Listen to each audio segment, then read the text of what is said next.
Hamas returns the bodies of 4 hostages as Israel says it will only allow half of the agreed number of aid trucks into Gaza. Russian airstrikes hit a hospital in Kharkiv, wounding 7 people. President Zelensky urged foreign partners to provide more air defense systems. France's Prime Minister Sébastien Lecornu proposed the suspension of a contested pension plan in a move to avoid his minority government from toppling. The U.S. government shutdown enters its 3rd week after the Senate again fails to pass a temporary funding bill, the 8th time in recent weeks. The bodies of 4 hostages handed over by Hamas arrived at a forensic institute in Tel Aviv on Tuesday night. The bodies were returned after Israel announced it would cut by half the number of humanitarian aid trucks allowed into Gaza. The handover took place after Israel said Hamas broke the ceasefire deal. Meanwhile, relatives of the living released hostages described how they're feeling. בלקראת השחרור הוא קיבל אוכל בכמות גדולה כדי שיראה קצת יותר טוב עבור העולם. וזה כנגד הבקשות של ישראל והארגונים הבינלאומיים. בגלל זה אלקנה סובל מכאבי בטן, הוא נפוח.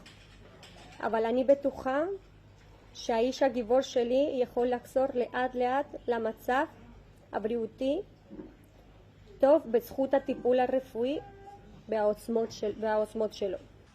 This latest transfer comes a day after Israel received the remains of another 4 hostages, leaving 19 presumed dead and 1 unaccounted for still in the Gaza Strip. The remains of 45 deceased Palestinians who had been held in Israel were returned to Gaza on Tuesday, according to the Red Cross.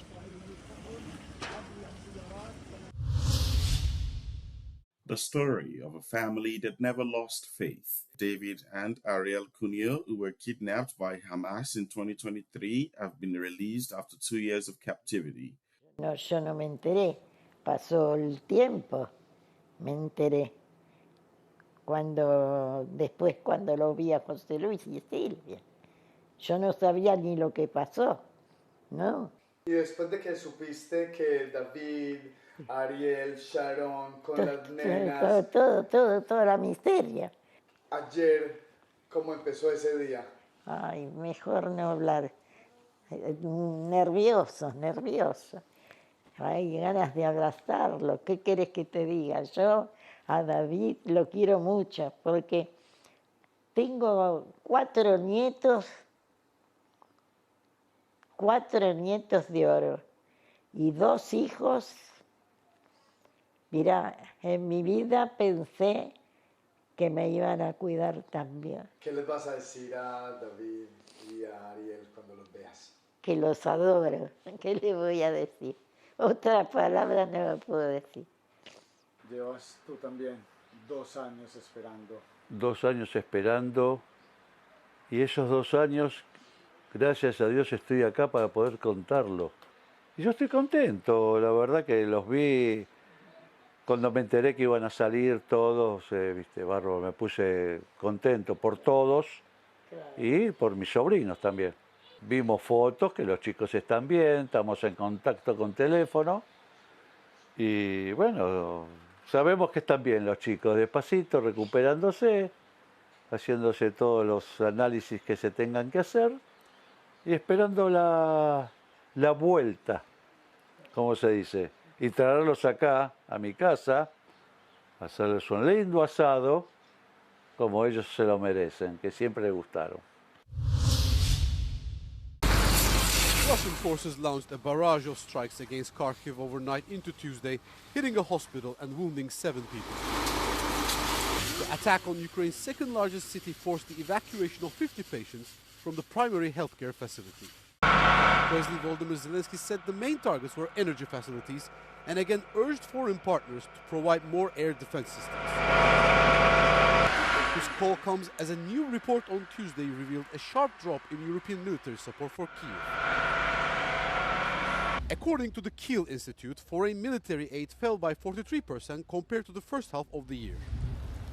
That fall occurred after the creation of a new NATO fund that pools contributions to purchase US-made weapons for Ukraine.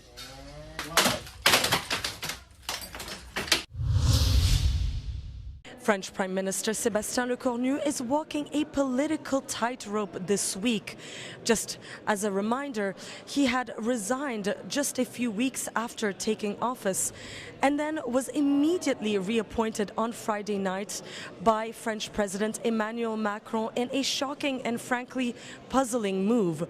But now, with his new government hanging by a thread, Lecornu decided on a bold move. He announced the suspension of the controversial 2023 pension reform to raise the retirement age from 62 to 64.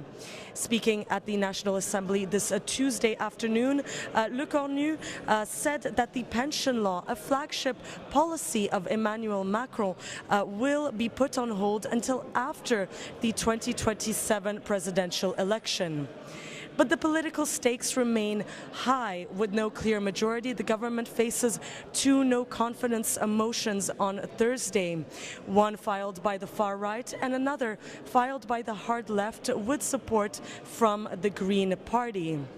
Only the socialists hold the balance of power. And according to our sources, they say that they're willing to give Lecornu a second chance.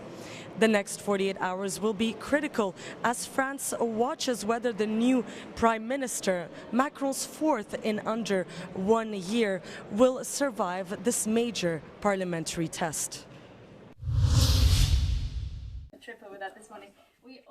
Ukraine faces a challenging winter ahead as Russia ramps up attacks on its energy infrastructure. Odile Renaud-Basso, the president of the European Bank for Reconstruction and Development, has told Euronews. The bank is Ukraine's largest institutional investor, deploying more than 8 billion euros in investments since the start of the war, including in the banking, energy and agri-food sectors. Her warning came days after Russian strikes knocked out more than half of Ukraine's gas production, and hours after what Ukrainian officials described as a massive attack on Ukrainian energy infrastructure, plunging parts of the capital Kyiv into darkness.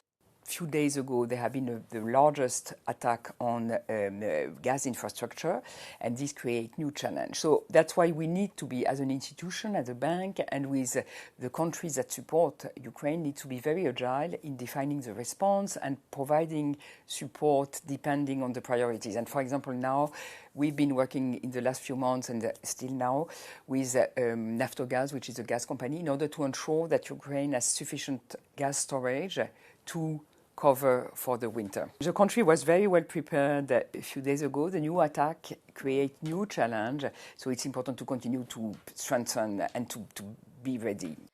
Renaud-Basso also said that the bank is committed to Ukraine's recovery and reconstruction efforts, but that any settlements between Ukraine and Russia must ensure an enduring peace. You remember that Ukraine was in a war since 2014, and this is not very conducive for investment and development. It was so. Hopefully this will be the situation. Then we will step up our investment, and I think our plan is to invest at least 3 billion euros per year. Odile Renaud-Basso, thank you so much for joining us. Thank you very much. The US Senate rejected a bill to reopen the government for the 8th time on Tuesday, ensuring the shutdown will enter its third week with lawmakers nowhere close to finding a resolution. Senators voted 49 to 45 on the GOP's House-passed continuing resolution, which would fund the government through late November, but they needed 60 votes to advance. At its core, the U.S. government shutdown is a debate over health care policy, particularly the Affordable Care Act subsidies that are expiring for millions of Americans who rely on government aid to purchase their own health insurance policies. Democrats demand that the subsidies be extended, but Republicans argue the issue can be dealt with later. The health care debate has dogged Congress ever since the Affordable Care Act became law under then-President Barack Obama in 2010. The Senate on Wednesday will vote for a ninth time on the House-passed stopgap bill, which would fund the government through November 21.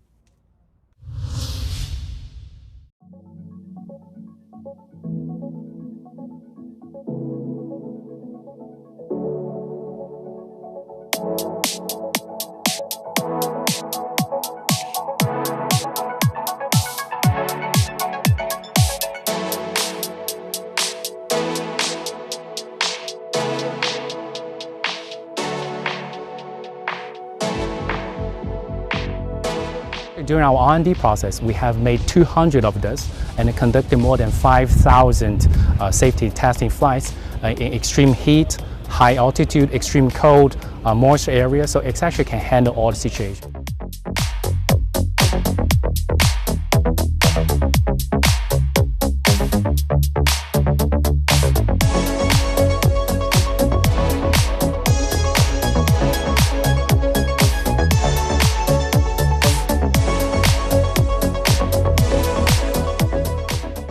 المجال الجوي نحن نتخيله نتخيله مثل الشوارع اليوم، لازم نسوي له نفس الشوارع ونسوي مثلا حق كل طياره مسار وحق كل مشروع مسار خاص فيه عشان ننظم هاي العمليات هاي، لان اليوم كل العمليات اليوم تتنظم اصلا اوريدي موجوده عندنا تطبيقات تنظم العمليات هاي، كل العمليات اليوم في دبي نحن نراقبها عن طريق التطبيقات اللي عندنا موجوده في هيئه دبي للطيران المدني، والتوجيهات اللي عندنا اللي موجوده طبعا مع المستندات.